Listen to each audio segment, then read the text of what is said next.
What's up, everybody? Welcome to Podcast Now. I'm Alex. In this video, I want to talk about the Nintendo Switch 2 yet again. I want to talk about, how well it's doing, how quickly it's selling out. With that does come a lot of weaknesses of scalpers and resales and stuff. But I want to take it somewhat different angle, talk about, with all of the online things that have been going on with Nintendo, like why does this still happen, and kind of give you guys my thoughts on it. Shocker, I'm not going to be too aggressive to either side because I really feel where I stand. I feel good where I stand just in these kind of things in general. Follow me along if you want to. If not, no big deal. So look, I guess you have to kind of start your story by saying the thing is doing unbelievable, right? It is selling out so quickly. I actually did manage to secure a copy. Maybe that's a turn off to some people right there, but I did get it. I got the Mario Kart bundle. My wife came in clutch. I talk about that story somewhere else, so I won't share the whole thing here. But it's being reported that this thing is going to, I believe, ship/sell the most units of any launch console ever. I think it's supposed to get somewhere in the 5, 6, 7 million range, which would beat, I think PS5 and PS4 were tied with the highest. I think it did 4.5, and maybe it was the launch month. I'm sorry, I'm not getting specific stats, but I think 4.5 was the number for PlayStation. That was the record, and then this is projected to be 6, 7 plus million. So they're making them readily available, even though they're still selling out, and people are buying them up like hotcakes. Okay, that's pretty much the foundation of the story, right? And look, okay, to be fair, I don't know if any of that stuff is a surprise. I had said when this thing first came out, and I actually kind of wanted to do a video of is success guaranteed to Nintendo? And I'll be honest, my initial thought was no. My initial thought was, I really think there's so much vitriol. Let's use a word I don't ever use. So much online anger, right? And you see the response and all that jazz. Maybe that really does impact things. And this is where I kind of go in the middle. You can call me a fence sitter all you want. For me, I believe in the ideology or the mindset that you can criticize and you can boycott all day long, right? There are people that genuinely believe, hey, this is going away. I don't want it to go. To make my point, I need to not get it, and I suggest you don't get it as well. I've never really had an issue with that. I've always had issues with people that demand when they say, okay, well, you are this type of person if you do this. I'm over here. I'm on my little throne here. I'm better than you because I'm doing something different, and if you don't follow what I'm doing, you are beneath me. You are here. I've hated that for Hogwarts Legacy. I've hated that for consoles. I've hated that for console warriors. I've hated that for a good portion of my YouTube career, okay? And that's why, you say, oh, well, you just kind of sit in the middle. I believe in the idea of if you don't want to do it, boycott it or just literally don't buy it. See, here's the thing, and here's actually where I want to spin this off to. I think most people just flat out don't really care about anything. I think, generally, I think if people don't want to get something, they just flat out don't get it. They don't talk about it. They don't post about it. They don't tell other people about it. They simply don't do it. And that's kind of, again, down that middle, because I think you have the right to go crazy, respectfully, right? Not threatening, not doxing, stuff like that. You can voice your opinion on it. You can also just literally get it. I don't see the problem, because ultimately people are just going to do what people are going to do. The overwhelming majority. Now, I will be honest, again, I would have been wrong. My initial thought was, you see all the people, you see, when they spam the Mario Kart thing, all these chats, right?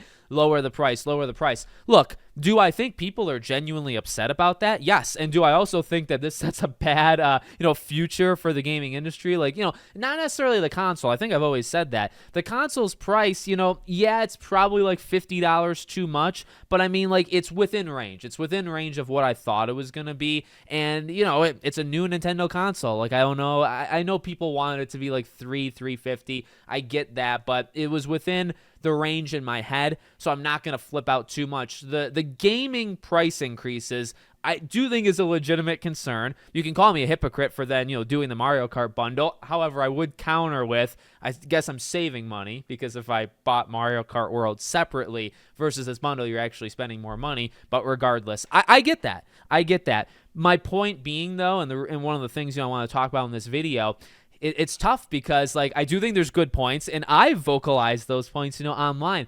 But I also think like general people, they kind of and general people, like people that are not in just all of these circles on YouTube and on Twitter and stuff, they just kind of do what they do, and that is the power of Nintendo. Okay, like flat out, that's the power. That is how powerful the Switch 1 is, and that is what I think I saw along with other people, when it came to the Switch 2, is like, does all of this noise actually make an impact? And I gotta be honest, I think the answer is a flat out no. I really don't. Like, will people not buy it? Yes. And like, would those people have bought if it was cheaper? Yes. So like, in that way, did they lose sales? They kind of did. But is like the result almost anything? Hopefully you guys kind of get where I'm coming from. It does make differences, and people do matter. Like just a random person that decides not to buy it, they do matter. Like they're a human, they're an individual. But I think just in general, like Nintendo's just got it. I mean, like they have people, and they have people, I think, through a lot of very good methods. They're a messed up company. Like, I'm not going to hold back. They've done a lot of things that have made me mad, whether it's gone after emulators or, I've talked about the story of like Nintendo was one of the last, if not the last company that would copyright you if you use their footage in YouTube. I mean, my own personal home here, right, on YouTube. They were like, Bandai Namco is actually a bad one, but you think of some of the companies that for the longest time, if you put part of their trailer, you even put part of their game into your video, they wouldn't let you monetize it. All these companies agreed that was cool, and they were like the last ones to do it. So for a long time, I've not really liked a lot of like major decisions, but what they are good at, they're insanely good at. And does it transcend the internet hate that I'm not saying is not valid? Okay, I'm not saying it's not valid, but does it transcend that? It does. It does. Many people don't care.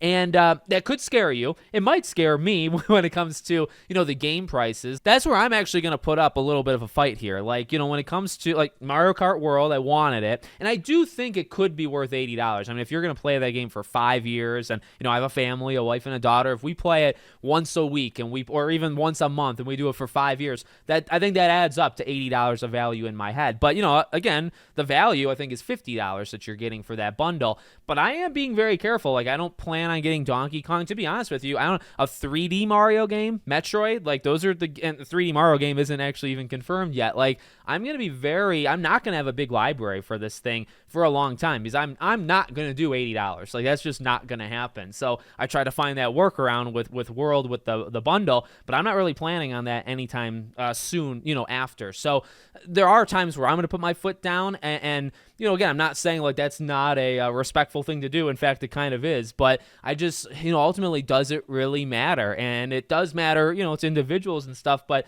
on a larger scale, like this thing, and I kind of did predict this, at least in my head. Maybe I didn't vocalize it, but I did believe this thing was going to be massive. Then there was a little bit of skepticism from within me where it's like, okay, maybe this stuff is going to make an impact. But as soon as I started to see like, oh, well, it's selling out, because it went on pre-orders like all over the world at different times, right? It started selling out everywhere. Like, people were having like, the United States type problem of the Walmart lines and Target and Best Buy betraying people and all that stuff.